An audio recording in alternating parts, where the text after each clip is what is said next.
Mary Kay Ash, who I had the opportunity to meet living in Dallas, said there are two things that people want more than sex and money, and it's recognition and praise. And I agree. And we don't always do a good enough job organizationally praising our employees, catching them doing things right, making sure that we do see that they're living the values, that they're doing the things that we're asking them to do.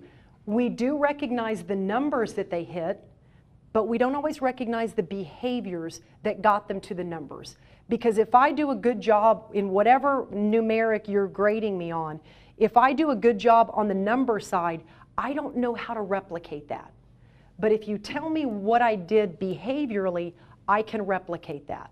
I can do that over and over again. So notice my behaviors as an employee. Recognize that in me. Praise me for that. Praise the behaviors that I'm demonstrating that are in alignment with my values. Then I know how to do it tomorrow and the next day and the next day. And it keeps our employees happy. It keeps them energized. We all know about customer service. Organizations beat the drum of customer service almost to death. I'm often asked to come in and do a customer service seminar, customer service training, and it always makes a red flag go up for me when an organization calls and says, I need you to come in and do customer service training. Because my first question is, what's going on that people don't inherently know how to treat their customers? Because I think they do. But what we generally find out is those organizations where customer service is a huge problem, it's because the employees aren't being treated well. So we forget that the employee service comes before customer service.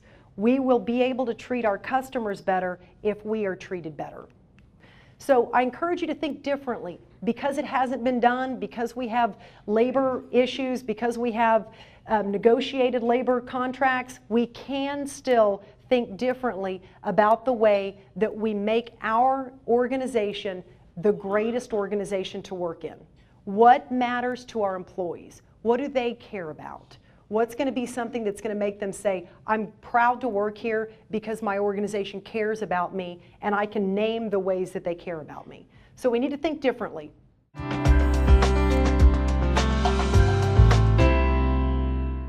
Many organizations that I work with have identified values, but very few organizations that I work with have integrated their values to all the way through to the lowest level of their organization. Give you an example. Enron had values, and the first value was integrity. So just by saying we have values and putting them up on our corporate wall doesn't mean we have values, doesn't mean that we act from our values. So what we decided to do was to think about, what is our culture about? Who are we? What do we mean to ourselves? What do we mean to our public? What do we mean to our shareholders? So we allowed the people that we had hired to determine those values. Instead of the executives sitting in a room by themselves and saying, here are what the values are going to be, now live by them, we didn't want to create some edict that someone else was deciding what our values would be. So we asked the employees to sit down in a room, not too dissimilar to this, and say, who are we? What do we want to be? What are the things that are the most important to us? Once we had determined the values, then we identified behaviors that support each one of the values, so that the values aren't just words out there. It isn't like integrity that sits on a wall that doesn't mean anything. The values have behaviors that are associated with them. Now from there, from an HR point of view, the wonderful thing about creating behaviors behind your values is now you have a way to hire. Now you have a way to do performance reviews. Now you have a way to reward and recognize, because you have identified behaviors that everyone in the organization has said, yes, I believe in this, yes, I can live by this, and yes, this is how I want to operate in this organization.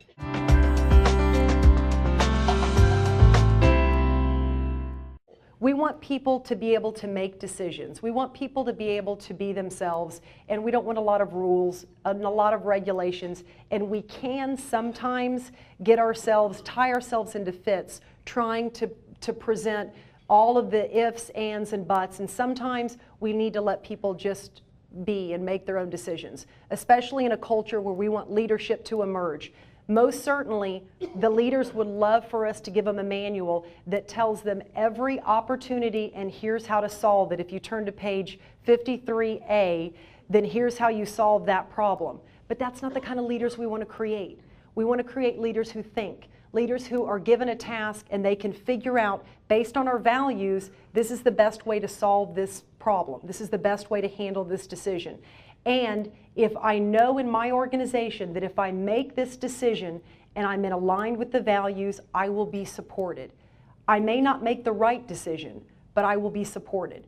I had the opportunity to counsel an employee at Southwest Airlines who made a decision that was in alignment with our values, but wasn't exactly the right decision. It was the last flight that came into Dallas Love Field this night, particular night, is about 11:30, and as you can imagine, the airport was closing down, and the last flight came in, and there was an elderly woman who was there, and she looks around and she doesn't see the family that's supposed to meet her there, and the gate agent is finishing up everything that he needs to do to close the flight down, and no one's there. So he goes and asks the woman where her family is, and she's suffering from a little bit of dementia. She's not exactly sure who's going to meet her there. She doesn't have any information on her that would tell us who to call. So he took her home and had her sleep on his couch. He sweetly took her home to his wife and children, and they put Grandma on the couch. Grandma that they don't know on the couch. And she spent the night there, and the next morning they brought her back and called the police and figured out where she needed to be. And the family, needless to say, was beside themselves. The word kidnapping came up a couple of times, but we got it solved. The gate agent did make a good values-based decision, not the best operational decision, but we did support him and let him know that if you have that, let's call the police before you cart unknown grandmother home would be a good choice.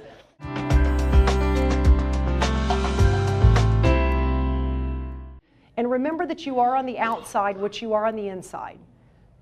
You are externally to your customers what you are internally to your employees. And that's critical for us to know, that that is the way that we are. We are going to be only as good externally as we are internally. And our level of external customer service is not going to outpace our level of internal customer service. So if we want to work on customer service externally, the first place to start is working on customer service internally.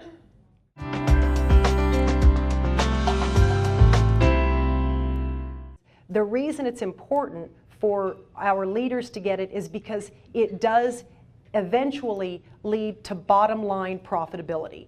If we do this well, if we do culture well, our profitability will come. And if we don't do culture well, we're going to continue to churn and burn our employees, and that's going to be our process. That's going to be our culture. But the choice is truly ours. I talk about creating a healthy corporate culture because truly you have to have discipline around these practices in order to have a healthy corporate culture. It would be similar to someone going into the doctor's office. Imagine a person goes into the doctor's office and the doctor says, you're overweight, you need to lose weight to get healthy. What would be a couple of things that the doctor would say? Eat healthy and exercise more. Those are simple things to do. Most of us know eat better, exercise more is a way to get healthy. It's the same thing with a healthy culture. The things that I've talked to you about today are not complex. They are simple to understand, and they're even simple to implement, but they're very difficult to be disciplined about. They're very difficult to continue to do on an everyday basis. But those companies that we've talked about today that do that, they have the discipline around their culture, and that's why their culture is what they are today. And those organizations that have those cultures also are the ones in their industries that are experiencing record profits. And I would suggest to you that it's not a coincidence that those who are doing culture well and those who are experiencing record profits are the same two companies. So I encourage you to take a little bit of what we talked about today, to take some of those disciplines back to your organization so that you can say that you work for a company that you're happy to work for, that your customers enjoy the experience, that your turnover is low, and that you're experiencing profitability. Thank you so much, and I appreciate the time today. Thank you so much.